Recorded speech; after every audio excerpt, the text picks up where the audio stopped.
வணக்கம். வேலூர் மாவட்டம் சத்வாச்சரில் அமைந்துள்ள அருள்மிகு கங்கையம்மன் கோயிலுடைய விஜயதசமி நிகழ்வு மிகச் சிறப்பாக நடைபெற உள்ளது. அருமையான இலக்கிய நிகழ்வில் நாள்தோறும் நல்ல இலக்கிய நிகழ்ச்சிகளும் பல்வேறு சிறப்பு நிகழ்ச்சிகளும் நடைபெற இருக்கின்றன. இந்த விழாவினை முன்னின்று நடத்துகின்றவர் திருமிகு ஐயா SM சுந்தரம் அவர்கள். இந்த நிகழ்வில் சென்ற ஆண்டை போலவே இந்த ஆண்டும் 5/10/2025 அன்று என்னுடைய குழுவினரோடு வந்து பட்டிமன்றம் நிகழ்த்த உள்ளேன். பட்டிமன்ற தலைப்பு அழைத்ததும் வந்து அருள் செய்வது அம்மையா அப்பனா. அருமையான பட்டிமன்றம். இந்த பட்டிமன்ற நிகழ்வுக்கு நானும் வருகிறேன், நீங்களும் வாருங்கள். அனைவரையும் வரவேற்பது நம்முடைய சத்வாச்சாரி இலக்கிய விழாக்குழு நண்பர்கள். முத்தான 3 நாள் விஜயதசமி இலக்கிய விழாவில் அன்பர்களும் பொதுமக்களும் கலந்து கொண்டு இலக்கிய விழாவை சிறப்பிக்க அன்போடு அழைக்கிறோம்.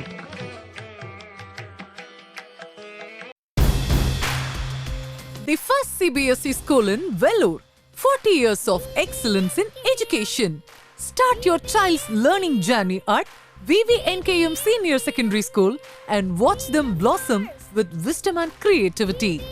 Vijayadasami admissions open for pre-KG and LKG for 2025 and 26. VVNKM Senior Secondary School, DKM College Road, Sainathapuram. Contact 9500901117. VVNKM Senior Secondary School, Sainathapuram, Vellore. காலமெனும் ஆழியிலும் காற்றுமழை ஊழியிலும் சாகாது கம்பனவன் பாட்டு, தலைமுறைக்கு எழுதி வைத்த சீட்டு. கல்லிருக்கும் கூந்தலினால் உள்ளிருப்பாள் என்று சொல்லி பல்லமிடும் ராகவனின் அம்பு அது பாடல் அல்ல, உண்மை என்று நம்பு என்று சொன்ன கண்ணதாசனின் வைர வரிகளை தொட்டு வணங்கி, வில் கிடந்தது மிதிலை நகரினிலே, கல் கிடந்தது கானகம் தன்னிலே, நெல் கிடந்தது சடையன் வீட்டிலே, சொல் கிடந்தது கம்பன் நெஞ்சினிலே, உயர்ந்து எழுந்தது ராம காதை என்ற தனிப்பாடல் திரட்டை வணங்கி என் உரையை தொடங்குவதில் நான் பெருமிதம் அடைகிறேன். மகிழ்ச்சிங்க ஐயா.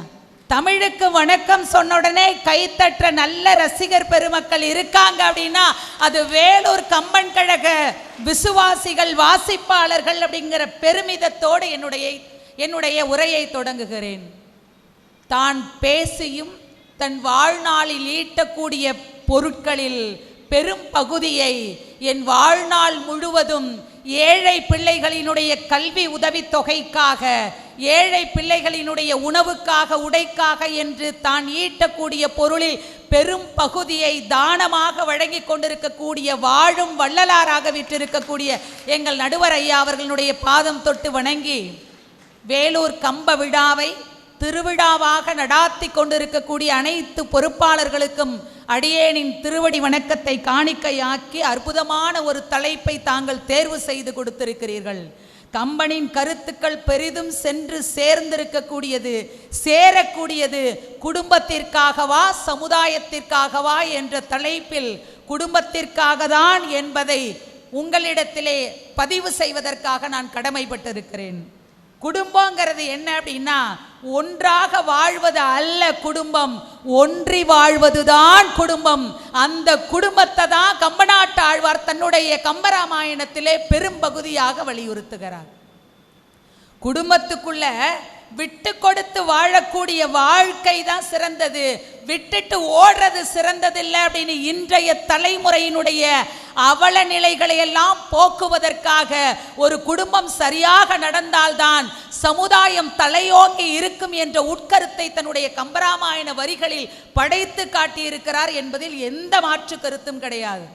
ஏனென்றால் கம்பன் தான் தான் படைத்த பாத்திரங்களில் அனைத்து பாத்திரமாகவும் தான் திகழுவான்.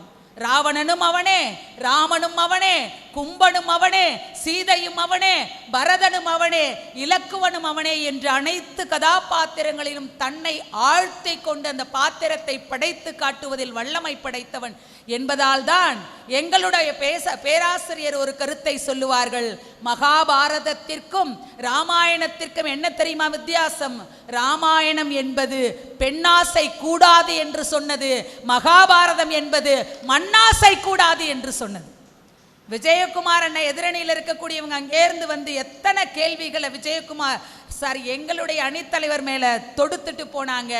ஐயா அவர்களுடைய கேள்விகளுக்கெல்லாம் பதில் சொல்லணும் அப்படின்னா அடுத்த கம்பன் விழா வந்துருங்கிறதுனால ஒரு கேள்விக்கு மட்டும் நான் பதில சொல்லிட்டு என்னுடைய உரைக்குள்ள போறேன். ஒரு இல், ஒரு சொல், ஒரு வில். இதுதான ராமாயணத்தினுடைய கரு. அந்த ராமாயணத்தினுடைய கருவிலே ஒரு இல் என்ற ஒரு கருத்தை மட்டும்தான் குடும்பம் சார்ந்து சொன்னார். ஆனால் ஒரு வில், ஒரு சொல் என்று சமுதாயம் சார்ந்துதானே சொல்லி இருக்கிறார் என்ற அற்புதமான கருத்தை இந்த மன்றத்தில் பதிவு செய்தார்கள். அவர்களுக்கு பணிவோடு ஒன்றை நான் தெரிவித்துக் கொள்கிறேன். ஒரு இல் சரியாக இருந்தால்தான் ஒரு சொல் சரியாக இருக்கும், ஒரு வில் சரியாக இருக்கும். ஆக ஆரம்பம் எங்க இருக்கிறது என்றால் எங்களுடைய குடும்பத்துக்குள்ளே இருக்கிறது. இப்ப குடும்பம் சரியா இல்லைன்னா வெளியில வர முடியுமா? ஏன் அவ்வளவு ஆவேசமா எங்க விஜயகுமார் அண்ணன் பேசினார்னா அங்க பேச முடியல, அங்க வந்து பேசுறார். குடும்பத்துக்குள்ள பேச முடியலங்கிறதுனால அங்க வந்து பேசுறாரு. அதனால அவருக்கு மட்டும் இல்லம்மா இல்லைங்க, என்னால எங்க வீட்டுல வந்து ரொம்ப அடக்க ஒடக்கமான மருமக மனைவிங்க பேசும்போதே தெரியுது. அதனால எங்க வீட்டுல எனக்கு வாக்கப்பட்ட என் புருஷன் எடுக்கிற முடிவு தாங்க சரியான முடிவு. நான் பின்பற்றி போயிடுவேன். பாத்தீங்களா, அவர் வாக்கப்பட்டிருக்காரு. ஐயோ அப்படி சொல்றாங்க. நல்லா கவனிக்கணும் அவங்களெல்லாம். ஐயா, குடும்பம் சார்ந்த தகவல் தான். ஏன் அப்படின்னா இன்னைக்கு 21ஆம் நூற்றாண்டுல குடும்பம் தான் திசைமாறி கிடக்க போகுதுங்கிறத அன்றே உணர்ந்த தீர்க்க தரிசி கம்பநாட்டு ஆழ்வாருங்கிறதுனால தான் குடும்பத்துக்காக அனைத்து தகவலையும் சொல்லிட்டு போனார். அதை தான் பெரிதும் போற்றினார். அடுத்த தலைமுறைக்கு அது சரியா இருந்தா நாடு சரியா இருக்கும், சமூகம் சரியா இருக்குங்கிறத கம்பர் உணர்ந்துட்டாரு. எங்க விஜயகுமார் அண்ணன் ஏன் உணர மாட்டேங்கிறாருன்னு எனக்கு தெரியலங்க. நமக்கு என்ன தெரியுமா சொல்லி வச்சாரு? இந்த குடும்பத்தில் இருக்கக்கூடிய நான் பெண் கதாபாத்திரங்கள் மட்டும் ஒரு 3 கதாபாத்திரத்தை எடுத்துக்கிறேங்க ஐயா. குடும்பம் சார்ந்து என்ன தகவலை சொல்லி இருக்காருன்னா, போற்றுதலுக்கும் பாராட்டுதலுக்கும் வணக்கத்திற்கும் உரிய ஊர்மிளைங்கிற கதாபாத்திரத்தை நான் எடுத்துக்கிறேன். ராமன் வனவாசம் போகணும்னு கைகேயி மூலமாக தெரிவிக்கப்படுகிறது. ராமன் வனவாசத்திற்கு போவதற்கு தயாராகி கொண்டிருக்கிறான். கட்டிய மனைவி சீதை ஓடி வந்து நானும் உங்களோடு வனவாசத்திற்கு வருகிறேன் என்று விண்ணப்பம் வைக்கிறாள். அப்பொழுது ராமன் சொல்கிறான், வனவாசம் என்பது கரடு முரடான பாதைகளை கடந்து செல்ல வேண்டி இருக்கும். மண்மகள் அறிந்திலல் நின் பாதம், நீ அங்க வந்து கஷ்டப்படுவன். உடனே ஒரு மனைவி எப்படி இருக்க வேண்டும் என்று இலக்கணம் சொன்னவர் கம்பன். என்ன தெரியுமா சொன்னார்? ஜானகி மூலமாக நின் பிரிவினும் சுடுமோ பெருங்காடு. கணவன் எங்க இருக்காரோ அதுதான் மனைவிக்கு அயோத்தின்னு புறப்பட்டு போவதில் கூட ஒரு தாத்பரிக ரகசியங்கள் இருக்கிறது, உண்மை இருக்கிறது. ஆனால் இலக்குவன் என்ன செய்யறான்? ஓடி போய் அண்ணன் மரவுரி தரிச்சு வரத்துக்குள்ளே தான் மரவுரி தரிச்சு வந்து நிக்கிறான் சார். அப்ப சுமத்திரை சொன்னா, முன்னம் முடிங்கிற ஒரு வார்த்தையை சொல்லி உன் அண்ணனோட நீ காட்டுக்கு போகும் பொழுது நீ ஒரு இளவரசனாக போகக்கூடாது, தம்பி எனும் எண்ணத்தில் போகக்கூடாது, நீ ஒரு தொண்டனாக ஏவலனாக நீ போகணும். உன் அண்ணனோட இருந்துட்டு பிறகு வரும் பொழுது உன் அண்ணனோட தான் வரணுங்கிற ஒரு செய்தியை சொன்ன உடனே சீதை காட்டுக்கு போவது என்பது தன் மனைவி கணவனுக்காக செய்யக்கூடிய தியாகமாக கூட எடுத்துக்கொள்ளலாம் சார்.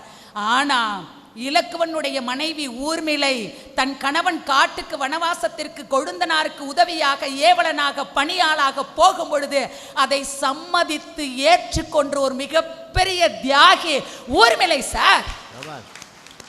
இன்னைக்கு இருக்கக்கூடிய சமூகத்துல கொழுந்தனாருக்கு மரியாதை கொடுக்கிற பெண்கள் இருக்காங்களா? குறைவா இருக்காங்கல்ல. ஒரு கணவனுடைய அண்ணனுக்கு ஏதாவது துன்பம் ஏற்பட்டால் அதை பார்த்து எட்டி தூர நிற்கக்கூடிய பெண்ணினத்திற்கு பெண்கள் என்றால் விட்டு கொடுத்து வாழ வேண்டும் என்ற உயர்ந்த கருத்தை, குடும்ப கருத்தை அதற்குள் வைத்ததால் தான் உரையாசிரியர்கள் சொன்னார்கள், ஊர்மிளை தன்னுடைய கணவன் இலக்குவன் 14 ஆண்டு காலம் துஞ்சா நாயகனாக சென்று ராமனுக்கு ஏவல் செய்த பொழுது இங்கே இல்லற வாழ்க்கையை துறந்து தன் கணவன் காட்டுக்கு சென்ற பிறகு ஊர்மிளை இல்லற துறவரம் காத்தாள் என்றால் ஒரு பெண் இப்படி இருக்க வேண்டும் என்ற குடும்ப இலக்கணம் சொன்னார் இல்லையாங்க. இன்னைக்கு அப்படி இருக்காங்களா? ஒரு வீட்டில் அப்பா இருக்காரு, கடுமையா உழைச்சு நிறைய சொத்து சேர்க்கிறாரு. அவருக்கு 2 பிள்ளைகள், 2 பிள்ளைகளுக்கும் சொத்தை பிரிச்சு கொடுக்கறதுக்கு முன்னாடி தவறுறார் அப்பா. அப்பா தவறிய பிறகு ஊரார் உற்றார் உறவினர்களுக்கு மத்தியில அந்த சொத்துக்கள் அண்ணனுக்கு ஒரு பகுதி தம்பிக்கு ஒரு பகுதியாக பிரிக்கப்படுகிறது. அண்ணனும் தம்பியும் ஒற்றுமையோடு தான் அதை பிரித்து கொள்ளுகிறார்கள். கடைசியா ஒரு சொம்பு மீறுதுங்க. கடைசியா ஒரு சொம்பு மீறுது. 2 சொம்பு இருந்தா அண்ணனுக்கு 1 தம்பிக்கு 1 கொடுத்துருப்பாங்க. ஆனா ஒரு சொம்பு தான் மீந்துது. அதை எப்படி பிரிக்கிறதுன்னு தவிச்சுக்கிட்டு இருக்கும் பொழுது அண்ணன் சொல்றான் தம்பி மேல உள்ள பாசத்துல, தம்பி நீ எடுத்துக்கடா, அந்த ஒரு சொம்புனால என்னடா வந்துட போகுது, நீ எடுத்துக்கடான்னு தம்பிக்காக ஒரு சொம்பை விட்டு கொடுக்க அண்ணன் தயாராக இருக்கும் பொழுது வீட்டு அடுப்பங்கரையிலேருந்து அப்படின்னு ஒரு குரல் கேட்குது. உள்ள போயிட்டு வரான். வந்த உடனே தம்பி கிட்ட சொல்றான் சொம்பு எனக்கும் வேணுங்கிறான். தம்பி சொல்றான் அண்ணன் நீ தாராளமா எடுத்துக்கண்ண, அதனால ஒரு பிரச்சனை இல்லைன்னு சொல்லும் பொழுது அடுக்கலைக்குல இருந்து அப்படின்னு ஒரு சத்தம் வருது. தம்பி உள்ள போயிட்டு வரார். தன் மனைவி கிட்ட போய் பேசிட்டு வந்த பிறகு சொம்பு எனக்கும் வேணுங்கிறாரு. அந்த சொம்ப ஊரார் உற்றார் உறவினர்கள் 2ஆ வெட்டி உனக்கு ஒரு பாதி உனக்கு ஒரு பாதின்னு கொடுத்த வரலாறு இந்த தேசத்துல இருக்கு. சென்னையில சொம்பு வெட்டி தெருன்னு ஒரு தெரு சாட்சியா நிக்குதுன்னா அண்ணன் தம்பி கூட அந்த சொம்பு வெட்டி தெரு தான் இப்ப தம்பு செட்டி தெருவா இருக்குது. அருமைங்கய்யா. ஆமா, இப்படிப்பட்ட உறவுகள் வாழக்கூடிய காலத்துல அண்ணனுக்கு சேவை செய்யறதுக்காக தம்பி போகும் பொழுது தம்பி மனைவி தவ வாழ்க்கை மேற்கொண்டு இதன் மூலமாக என்னை போன்ற இல்லத்தரசிகளுக்கு குடும்பஸ்தர்களுக்கு கம்பநாட்டாழ்வார் படைத்து காட்டியது பெண் என்றால் விட்டு கொடுத்தல் இருக்கணும், சகிப்புத்தன்மை இருக்கணும்னு குடும்பத்துக்கு தானையா சொல்லி வச்சாங்க. எங்க விஜயகுமார் அண்ணனுக்கு அதை நினைவுபடுத்துறதுக்கு ஆசைப்படுறேன். ஒரு பெண்ணுக்கான கதாபாத்திரத்தினுடைய படைப்பினுடைய உச்சத்தின் விளிம்பு என்ன தெரியுமா? ஒரு பெண் என்றால் அவளுக்குள் பொறுமை இருக்க வேண்டும், அவளுக்குள் மிகச்சிறந்த நிதானம் இருக்க வேண்டும், அவளுக்குள் விட்டு கொடுத்தல் இருக்க வேண்டும், அவளுக்குள் அன்பு என்ற நிலை இருக்க வேண்டும். இவை எல்லாத்தையும் புகுந்த இடத்துக்கு போகும் பொழுது ஒரு பெண் அணிகலனாக எடுத்துட்டு போறதுதான் சிறப்புங்கிறதுனால தான் கம்பன் படைத்த கதாபாத்திரத்தில் உச்சம் தொட்ட கதாநாயகியாக சீதை என்ற கதாபாத்திரத்தை படைத்து காட்டியதால் தான் நாம ராமனை உச்சம் புகழ்ந்து பேசின ராமாயணத்துக்கு கூட வைணவத்தை சார்ந்திருக்கக்கூடியவர்கள் சீதாயனம் என்று உயர்ந்து பேசுவார்கள் என்றால் அது குடும்பத்தினுடைய பெருமை சொன்னதில்லையா? விருந்தோம்பல்ங்க. 10 மாத காலங்கள் ராவணன் சிறைப்படுத்தி வச்சிருக்கிறான் சீதையை. அப்படி சிறைப்படுத்தி இருக்கும் பொழுது அங்க என்ன பண்ணுவாளாம்? ராமனை நினைச்சு அழுவாளாம் சீதை. அவள் கட்டி இருக்கக்கூடிய ஆடை நனைந்து போகுமா, எப்படியாவது ராமன் வந்து என்னை காப்பாத்துவார்னு பெருமூச்சு விடுவாளா, ஆடை காயுமா. அழறது ஆடை நனையிறது, பெருமூச்சு விடுறது ஆடை காயறதுமாக கம்பர் படைத்து காட்டிவிட்டு அங்க ஏன் தெரியுமா அழுதாளா? தன்னுடைய கணவனோடு ஒன்றி வாழ்வதற்கான சூழல் இல்லை என்றாலும் மனதால் ஒன்றி வாழ்ந்த மாதேவி சீதை என்ன நினைச்சு அழுதா அப்படின்னா, நான் பரணசாலையில் இருக்கும் பொழுது காட்டுக்கு வனவாசத்திற்கு வந்த பொழுது எங்களுடைய இல்லத்தை தேடி முனிவர்களும் துறவிகளும் விருந்தோம்பலுக்காக வருவார்கள். அவர்களுக்கு கணவன் தனியாக விருந்தோம்புவது என்பது வழக்கத்தில் இல்லை. மனைவியாக நான் இருந்து கூட விருந்தோம்பல் செய்ய முடியவில்லையே என்று அருந்து மெல்லடகு யாரிடம் அருந்துமோ என்று இருந்த மாநிலம் செல்லரித்திடவும் ஆண்டெழுந்தான் என்று கம்பர் விருந்தோம்பல் செய்ய முடியலையேன்னு சொல்லி அழுதாங்க. அப்படின்னா ஒரு பெண்ணுக்கு விருந்தோம்பல் என்பது மிகச் சிறந்தது என்பதை இந்த உலகத்திற்கு குடும்பத்தின் சார்பாக காட்டியிருக்கிறார் கம்பர்னா அப்ப குடும்பத்தினுடைய கருத்துகள் தானங்க. அதோடு மட்டுமா, அனுமன் வந்து இலங்கையில் இருக்கக்கூடிய சீதையை போய் பார்த்துட்டு, நீங்கள் எனக்கு தாய் போன்றவர்கள், என்னுடைய கையில ஏறிக்கங்க, நான் கொண்டு ராமன்ட்ட விட்டுறேன்னு பொழுது கிளம்பி வந்திருக்கலாம்ல. கற்பின் சிறந்தவள் சீதை தானே. அங்க கூட என்ன நினைச்சா அப்படின்னா, தன் கணவனினுடைய போர் ஆற்றலுக்கும் தன் கணவனினுடைய பேராற்றலுக்கும் இழுக்கு வரக்கூடாதுன்னு நினைச்சாங்க. ஐயா, நான் கராத்தேல பிளாக் பெல்ட்டுங்கய்யா. கராத்தேல் நிஜமாதான். கராத்தேல பிளாக் பெல்ட். இதை நான் தீர்ப்பு சொன்ன பிறகு சொல்லக்கூடாதா? ஐயா நான் கராத்தேல பிளாக் பெல்ட். சரி. இப்ப இதுக்காக கூட இதுக்காக இப்ப யாராவது என்னை கடத்திட்டு போயிடுறாங்கன்னு வச்சுக்கோங்களேன், அங்க போற இடத்துல போய் என்னுடைய வலிமையை வச்சு நான் தப்பிச்சு வரக்கூடாது. என்னுடைய கணவனுக்கு இழுக்கு, எல்லை நீர்த்த உலகங்கள் யாவையும் ஒரு சொல்லினால் சுடுவேன். கற்பினுடைய உச்சத்துல இந்த இலங்கைய ஒரு வார்த்தையால என்னால அழிச்சிட முடியும். நான் ஏன் தெரியுமா அப்படி அழிக்கல?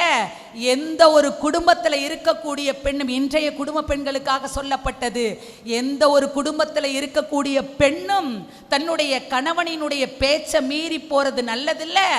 எந்த ஒன்றும் சபையில் அரங்கேற்றப்படும் பொழுது அது கணவன் மூலமாகத்தான் அரங்கேற்றப்பட வேண்டும். அதுதான் ஒரு சிறந்த இல்லத்தரசிக்கு சிறப்பு என்பதை இன்றைய தலைமுறைக்கு உணர்த்தும் வகையில் எல்லை நீர்த்த உலகங்கள் யாவையும் ஒரு சொல்லினால் சுடுவேன், தூயவனினுடைய வில்லுக்கு மாசு என்று வீசினேன் என்று கணவனுக்காக காத்து கொண்டிருந்த அந்த உயர்ந்த கற்பு நெறியை இன்றைய தலைமுறைக்கு குடும்பத்தின் வாயிலா சொல்லியிருக்காங்களா இல்லையாங்க? இன்னைக்கும் எத்தனையோ பெண்கள் தன்னுடைய கணவன் வெளிநாட்டிற்கு சென்றிருக்கும் பொழுது தன் இல்லம் தேடி வரக்கூடிய உறவினர்களுக்கோ உற்றார் உறவினர்களுக்கோ விருந்து உபசரிப்பு கொடுக்க முடியல, கொடுக்கறதுக்கு தயங்கி இருக்கக்கூடிய பெண்ணை அன்று படம் பிடித்து கம்பர் காட்டியிருக்காரா இல்லையாங்க? நான் இன்னொரு கதாபாத்திரத்தை மேன்மையோட இந்த மன்றத்தில் நான் பதிவு செய்கிறேன். ஒரு மனைவிங்கிறவ எப்படி இருக்கணும்? ஒரு மனைவி என்பவள் தாசியாக இருக்க வேண்டும், தமக்கையாக இருக்க வேண்டும், தாயாக இருக்க வேண்டும், தோட்டியாக இருக்க வேண்டும், மந்திரியாக இருக்க வேண்டும், மனைவியாக இருக்க வேண்டும் என்று ஒரு மனைவி கதாபாத்திரம் எப்படி இருக்க வேண்டும் என்ற மதிநுட்பத்தை, குடும்பத்தினுடைய உச்சத்தை கம்பநாட்டாழ்வார் படைத்து காட்டியிருக்கிறார். எப்படி தெரியுமா? பொதுவாகவே இறைவனுடைய படைப்பிலேயே ஆணுக்கும் பெண்ணுக்கும் என்ன தெரியுமா வித்தியாசம்? ஆண் அறிவுடையவர்களா இருப்பாங்கய்யா, ஆண் அறிவுடையவர்களா இருப்பாங்க, பெண் ஞானம் உடையவர்களா இருப்பாங்க. அந்த ஞானம் தான் குடும்பத்தை நல்ல முறையில் எடுத்துட்டு போறதுக்கு மிகச்சிறந்த ஒரு பாதுகாப்பு அரணா இருக்கும். ராமன் காட்டுல இருக்கார் இல்லையா? அப்ப காட்டுல இருக்கும் பொழுது சுக்ரீவனோட நட்பு ஏற்படுது. சுக்ரீவன் சொல்றான், என்னுடைய மனைவியும் வாலியிடத்துல இருக்காங்க, மீட்டு தரணும். அது ஒரு காட்சி. சுக்ரீவனோட நட்பு ஏற்படுது. சுக்ரீவனுக்கு வாலிய வதம் செஞ்சுட்டு வாலியினுடைய அரசாட்சியை மீட்டு கொடுக்கிறார் சுக்ரீவனுக்கு. அப்ப சுக்ரீவனோடு ஏற்பட்ட உடன்படிக்கை என்ன அப்படின்னா, கார்காலம் முடிந்த பிறகு ராவணனத்தில் இருக்கக்கூடிய சீதையை மீட்டு தருவதற்கு நீ உதவி செய்ய வேண்டும். ரெண்டு பேருக்குள்ள அக்ரிமெண்ட் போட்டாங்க. ஆனால் சுக்ரீவன் என்ன பண்ணான்னா, தன்னுடைய அரசாட்சியை ஏற்றுக்கிட்டு குரங்கு சேனைகளுக்கு தலைவனான பிறகு மதுவுக்கும் மாதுவுக்கும் அடிமையாகி கொடுத்த வாக்குறுதியை காப்பாற்ற முடியாம மறந்துட்டான். இப்படி மறந்திருக்க கூடியவனை எப்படியாவது தன்னுடைய வேலையை நினைவுபடுத்தணும் ஒரு காரணம். அதற்கு முன்னதாக வாலி வதத்துக்கு புறப்படுறார்ல, வாலிக்கும் சுக்ரீவனுக்கும் சண்டை மறுபடியும் வருதுல்ல. வாலி வீட்டு வாசல்ல போய் நின்று சுக்ரீவன் கூப்பிடுறான், டேய் வாலி போருக்கு வா அப்படிங்கிறான். வீட்டில் இருக்கக்கூடிய மனைவி தாரை சொல்றா, ஏங்க வாலி கிட்ட சொல்றா, ஏங்க ஏற்கனவே 2 முறை உங்ககிட்ட சண்டை போட்டு தோத்து போனவர் உங்க தம்பி, இப்ப மறுபடியும் உங்களை சண்டைக்கு கூப்பிடுறாரு அப்படின்னா பின்புலம் ஏதோ இருக்கிறது. ஒருவேளை வனவாசத்திற்கு வந்திருக்கக்கூடிய அந்த திருமாலினுடைய அவதாரமா இருக்கக்கூடிய ராமன் கூட துணையா இருக்கலாம்ல. இறை அவதாரத்தை தோற்கடிக்க முடியுமா? அதனால நீங்க போருக்கு போறதுல எனக்கு உடன்பாடு இல்லைன்னு சொன்ன பொழுது வாலி சொன்னா, தயவு செஞ்சு ராமன் அப்படி நினைக்காத. ஏன் தெரியுமா? தன்னுடைய தம்பிக்காக தனக்கு கிடைச்ச பதவியை கூட துச்சமா தூக்கி எறிஞ்சிட்டு தம்பி வாழணும்னு வனவாசம் வந்தவன் ராமன் அப்படிலாம் நினைக்காதன்னு மறுபடியும் சொல்றா, இல்லைங்க ராமன் சுக்ரீவனுக்கு துணையா போர்க்களத்தில் நிற்கிறாரு, உங்களுக்கு ஏதாவது குந்தகம் விளையிரும், போகாதீங்க அப்படின்ன பொழுது போகாதே என் கணவான்னு சொன்ன பொழுது வாலி சொன்னாரு, நீ பெண் என்பதால் நான் விட்டு செல்கிறேன், இல்லைன்னா உன்னை கூட இந்த இடத்துல வீழ்த்திட்டு நான் கிளம்பி போருக்கு போவேன்னு சொன்ன பொழுது அந்த இடத்துல தான் எனக்கு நடைமுறை வழக்கத்தில் இருக்கக்கூடிய ஒரு பழமொழி நினைவுக்கு வருது. பெண் புத்தி பின் புத்தின்னு சொல்லுவாங்கய்யா. பெண் புத்தி பின் புத்தினா என்னன்னா, பின்னாடி வரக்கூடிய விஷயங்களை முன்னாடியே அறியக்கூடிய ஞானம் பெற்றவர்கள் பெண்கள் என்பதை குடும்ப அமைப்புல வச்சு சொன்னவர் கம்பர் இல்லையா? அப்பதான் என்ன சொல்றாருன்னா, புறப்பட்டு போறாரு. போர்க்களத்துல ராமனுடைய அம்பு பட்டு விழுந்து போறார். இப்ப காட்சி என்ன அப்படின்னா, மதுவுக்கும் மாதுவுக்கும் அடிமையாகி இருக்கக்கூடிய சுக்ரீவன்ட்ட போய், நீ என் அண்ணனுக்கு கொடுத்த வாக்குறுதியை காப்பாற்றணும்னு போய் சொல்லிட்டு வா. நன்றி மறந்து அங்க மதுவுக்கும் மாதுவுக்கும் அடிமையாகி கிடக்கக்கூடிய சுக்ரீவன்ட்ட சொல்லிட்டு வா அப்படின்னு ராமன் அனுப்புறாருங்க. இங்கேருந்து புறப்பட்டு வரார். வந்து சுக்ரீவனை எச்சரிக்கை கொடுக்கணும். கோவத்தோட, பொதுவாகவே இலக்கனுடைய கதாபாத்திரம் கோவத்தினுடைய உச்சமாக தான் இருக்கும். கோவத்தோட புறப்பட்டு வரும் பொழுது, மதிநுட்பம் உடையவள் தானே பெண்ணு, அந்த மதிநுட்பத்தினுடைய அடையாளமாக அன்று வாலி போருக்கு போகும் பொழுது போகாதன்னு தடுத்து நிறுத்தினதோட மட்டும் விடலைங்க.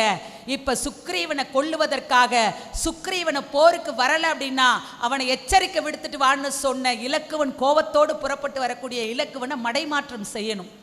சுக்ரீவன் உள்ள மேல உள்ள கோவத்தை சாந்தப்படுத்தணும். இந்த முயற்சியை யார் கையில் எடுக்கிறாங்கன்னா, அண்ணன் மனைவியாக, வாலி மனைவியாக இருக்கக்கூடிய தாரை கையில் எடுக்கிறாங்க.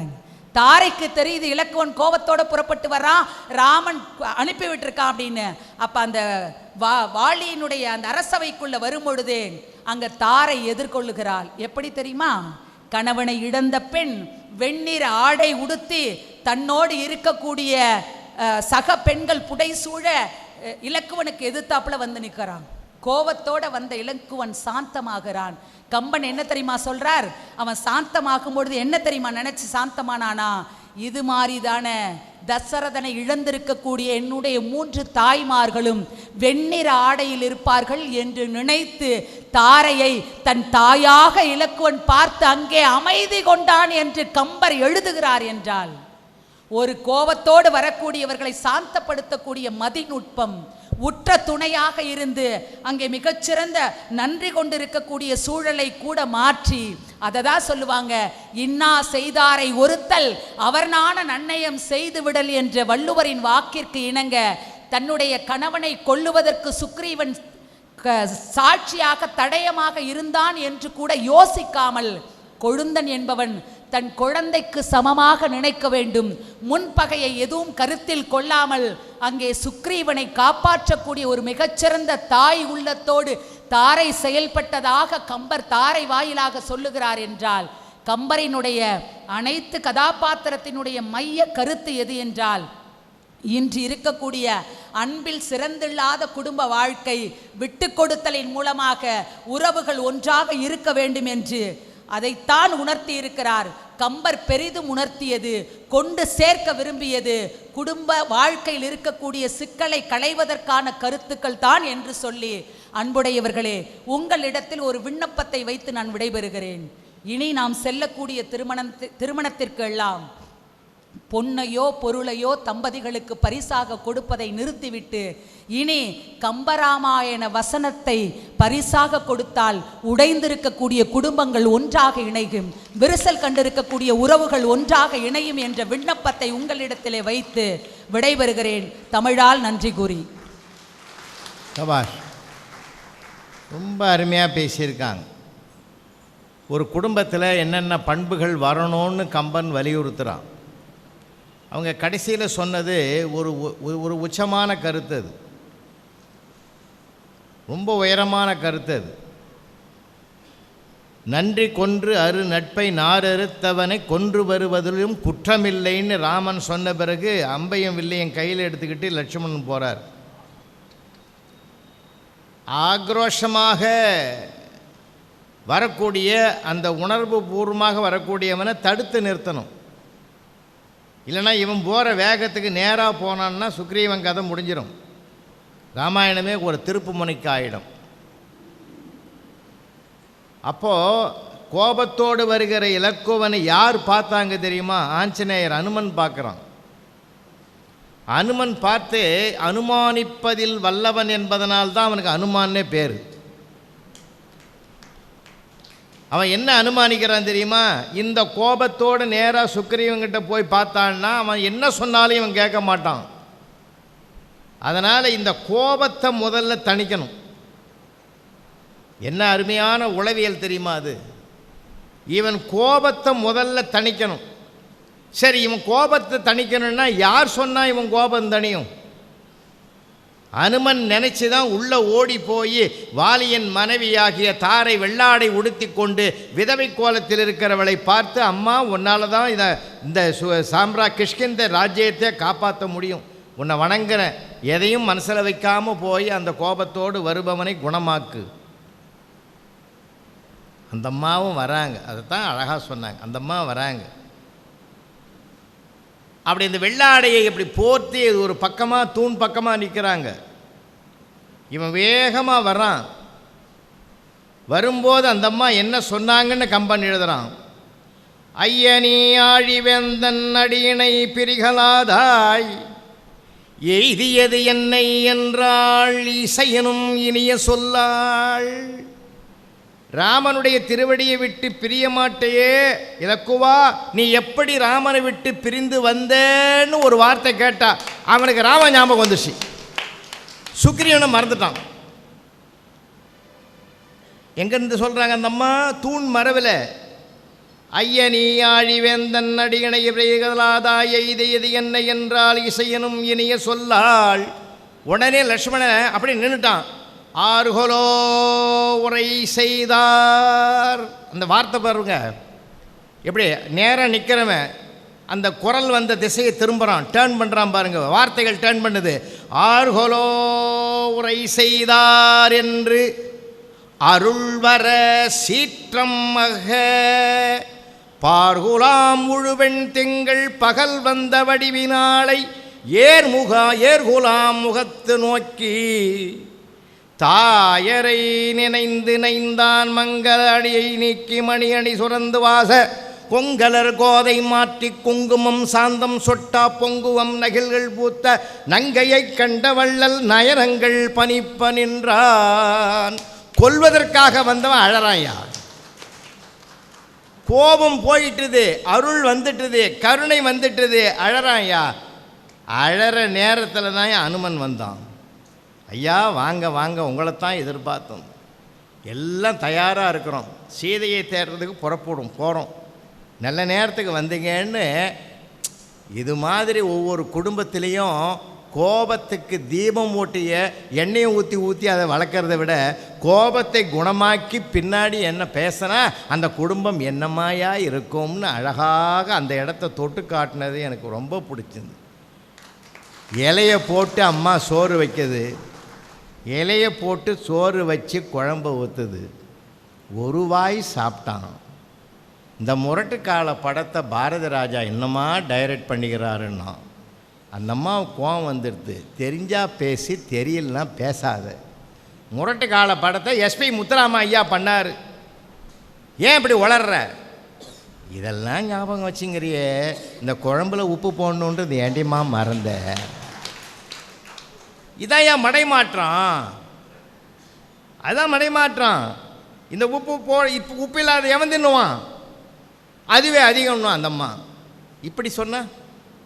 வாழ்வியலை கற்றுக் கொடுத்தாயா, குடும்பத்தை கொண்டு. எங்க கிஷ்கிந்தை குரங்கு சாம்ராஜ்யத்தில் இருக்கிற ஒரு குணத்தை கொண்டு வந்து கொடுத்த முத்துலட்சுமிக்கு ஒரு பாராட்டு நம்ம கொடுக்க வேணாம்.